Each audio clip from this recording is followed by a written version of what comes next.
Charlie Rose is with our political panel, and they have been talking about Hispanic voters tonight. Charlie? Thank you very much, Scott. We've continued this vote about Hispanics. I want to talk to Leslie, Ruth Marcus here, and Leslie Sanchez, and Frank Luntz. Frank, what do you think is going on in the Hispanic community, and how large will this turnout be, and how influential is it in this election?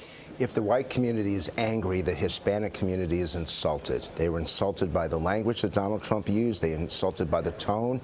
And every time he would say that Mexico was going to pay for the wall, and whenever he talked about immigration policy, they felt like he was telling them they weren't welcome. And every time that he said to the Hispanics, they love me, they don't. And I'm looking across the country, and it's not just on border states. It's also states like Colorado, Illinois. The Republican Party in general, and Donald Trump in particular, cannot win when you are only getting 25 to 30% of the Hispanic vote. You cannot put together a majority, and they are the fastest growing segment of American society and the greatest switch away from the GOP over the last 10 years. And I'd say one other thing to that, which is you use the word insulted. I would actually use the word incensed, yes. Because I think that driven to the polls. Driven to the polls. But you know, if you're insulted, you might sit home and just seethe. They're going. But if you're incensed, you will get in the car and go vote. You're getting in the car, and it's not just. I suspect it will be not just the Hispanic community. We saw this 4 years ago with Asian voters.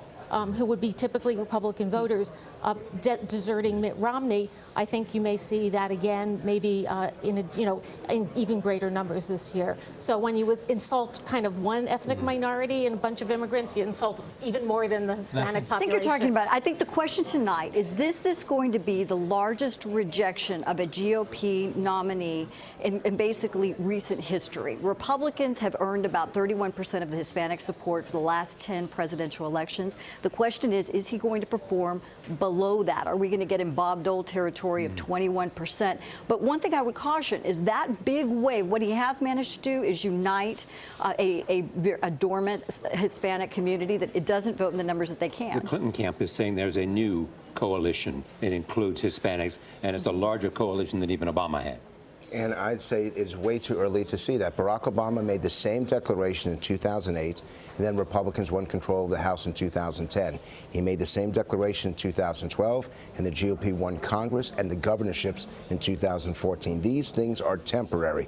But make no mistake, Charlie, both Republicans and Democrats are looking at these numbers and saying that this group that is moving so fast, that is growing so fast, is going to be a nightmare for the GOP going forward unless they adopt a new message and new policies. Well, and the GOP knew that, right? Yes. 4 years ago, we had this famous autopsy. They diagnosed their problem. They set out the solution. Their problem was on outreach. We've got to reach out. And specifically immigration reform. Where was it? What are they going to do now? We have to go back to the desk, Nora.